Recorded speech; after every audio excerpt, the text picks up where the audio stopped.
So welcome everybody to part 3 of this fantastic interview with Una Kehoe, who is here to join us to talk about self-care.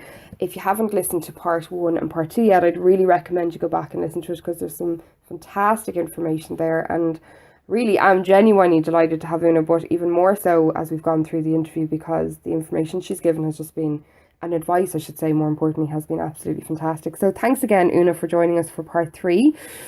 Thank you, Caroline. Okay, so this part is a little bit shorter, and it's just 2 questions that I got sent in from members. So when I knew that I was going to be interviewing you, I sent out an email to see if anybody had any questions, and I got 2 questions back, which I think are both really, really great. So the first question came in from a lady, and I'm going to just...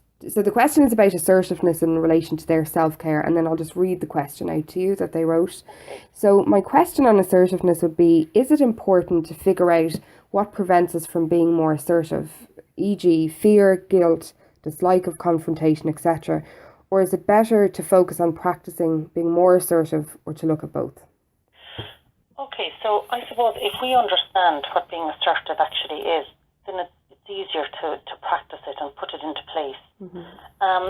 Believe it or not, looking up the meaning of assertiveness, it actually says it's behaving in a confident manner, and it's being able to say in a direct way what you want or what you believe in. So I think a huge part of us not being honest about how we truly feel is down to this fear factor, I'm calling it. Okay. So as humans, we're actually wired for relationships, for connections with others. So if we jeopardize that in any way, the feeling of being excluded or rejected is there, that core fear. Yeah. There's a possibility of causing upset or conflict if we assert ourselves.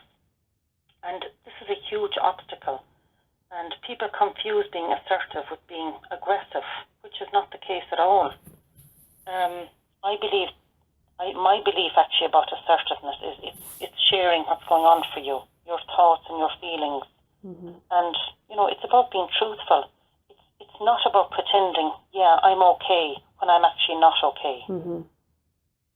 Yeah, absolutely. And do you think in relation to the assertiveness, when people can't assert themselves because maybe the other person they're dealing with doesn't want to hear it or doesn't respond very well to them, and that stops them then from, like you were saying, being honest or being truthful, how do you detach from somebody's reaction?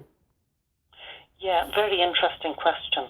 So basically it's how do you say how you feel and how do you cope with the other person's reaction? So, you can't really dictate how somebody will react, Caroline. Yeah. So, it's about being true to yourself. It goes back to the whole thing that we're doing here about self-care. And self-care is, are you going to be honest with yourself? To me, that's the most important thing. Again, that word assertive, it kind of seems to have a kind of a taste around it of, somebody's being aggressive there. They're not actually. We're being true to ourselves. We're saying, listen, this is how I feel right now. So, to answer the question, how do you cope with the other person's reaction? Well, I think once you start to put out there how you're feeling about something and actually saying it, strangely enough, it kind of gives you a confidence. It kind of, something will lift and, you're being truthful, so you've done nothing wrong. So really, the reaction that somebody has, if it's a bad reaction, it's kind of their stuff, isn't it? Yeah, absolutely. I definitely think it is the reason why people won't assert themselves, but I think what you said there is so true. Like, that doesn't mean that you can't assert yourself. They're asserting themselves in their reaction, Oh, yes. So I think that's a really good question, and I think the member that wrote in with this will find that very helpful as well. Yeah, hopefully. Yeah, absolutely. And then the second question I have is from another lady, and this question is about guilt. So I'll just read this question out to you as well. So I really try to focus on my self-care, but I get overcome with guilt and worry about other people's happiness. I feel if I don't look after them properly, they won't be happy. I recognise this is a major issue, and how can I put myself first and have less guilt? Okay, I'm glad you actually mentioned the guilt factor here. Yeah. One of the biggest, if if not the biggest barrier to practicing self-care is guilt. Okay. So women in particular, strangely enough, I wonder why, women in particular, we feel incredibly guilty if we start tending to our own needs. If we think that other people out there need to come first. So again, the definition of guilt here is it's the fact or the state of having done something wrong or committed a crime. There is no crime involved when we want to practice self-care for ourselves. So really, if we grab guilt, just hold it and grab it and say it doesn't belong where self-care comes in. There's no place for having guilt. There is a saying out there, and the saying is something like, you can't pour from an empty cup. So true. When we're drained, we're not much use anyway to anyone. So it is helpful to take a moment or a day or as long as we need to actually recharge and get back on our feet. And, I think at some point we just have to accept that we have limitations and nobody is perfect. An interesting one there actually, Caroline, and it kind of refers back to something we spoke about in the middle part of our discussion. And again, it's about helping other people. So again, there's a huge guilt factor around that. So it's kind of linking in with this. It goes back to we're trying to save somebody or help somebody, so we end up sacrificing our self-care. Whether we like it or not, there are occasions, there are times when we have to actually let people learn from their own lessons in life. And again, that actually is a bit painful. We don't always have to be there to fix everything for other people. And again, it's giving ourselves permission. Another possibility there with the guilt factor in helping and not putting self-care in place is that, we might actually be blocking or denying somebody else an opportunity to, face their own challenges, find a way around them themselves, and they could possibly learn a valuable lesson there. So, we have to be mindful of not enabling other people all the time, not rescuing them all the time. That's it. And, that's an important, I suppose, lesson for all of us. Again, I'm not sure it happens all the time, but resentment can actually come into play as well if we're doing something all the time for other people and we're not looking after ourselves. And that's kind of, I think that's our job there, isn't it, to give ourselves permission to step back and... Yeah, absolutely. And I think, just even from my own experience, that I love to help people, love it, and love the feeling that comes from helping somebody and knowing that you've maybe made a difference to them, and supporting somebody when they mightn't have it. But I've definitely learned over the last number of years, probably in a hard way as well, that like everything you've talked about, it was absolutely having a huge negative effect on my own self-care. And getting so caught up in other people's lives and their journey and what was happening and putting no focus on my own. And it does really leave you, shattered in a way. And like you said there, you're trying to nearly protect somebody from having to live their journey in a way. If they've made bad decisions, they have to be accountable for them. And then you're trying to come in to soften the blow, let's say, for people. But again, the only person that gets affected in that will be yourself. So for the listeners as well, from a personal perspective, I would say it's kind of about detachment, which is very hard, detaching yourself from the feeling of, well, what is the result for them or for the journey? Like we all are, like you mentioned earlier on, we're all interconnected. Our life is about relationships. So it's about helping people with boundaries. It's about helping people where there's going to be times and traumatic events and emergencies that you have to just completely step out of yourself and be there. But they're temporary moments that happen not very often, let's say.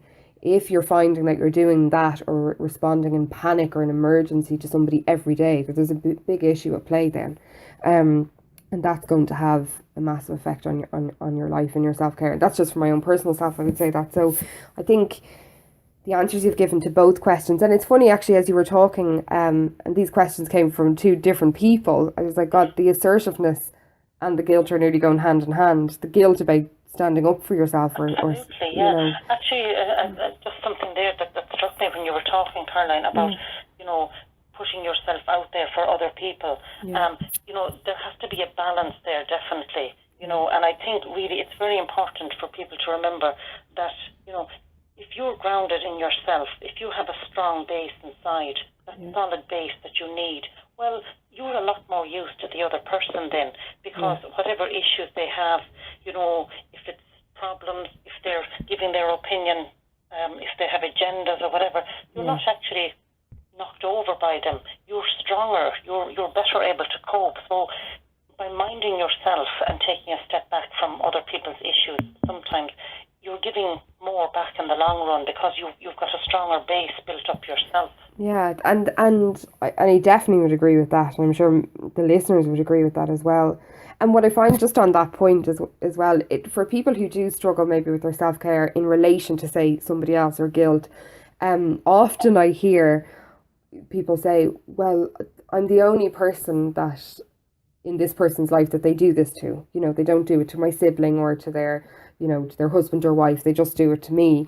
So it is about looking at your own personal boundaries. So the reason why they mightn't do this or expect so much from somebody else is because they won't get it from somebody else. Well done, exactly. You've just answered your own questions there, definitely. That's so true. So people should look at that and the expectation that's on their head that they may have, and again, might sound harsh, allowed to have on their head, because we are all making our own choices around things. And again, when you do struggle with guilt, and I've had this a lot, it's really difficult. It's so stressful when you feel like that. It can actually make you feel very anxious, very panicky.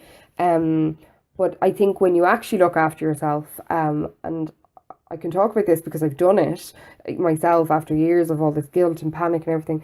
When you do look after yourself, you feel so much better. The relationship becomes better, and you feel like you're in control of your own life. Again, absolutely, Caroline. And as well, a bit like the anxiety we talked about, the guilt actually lessens.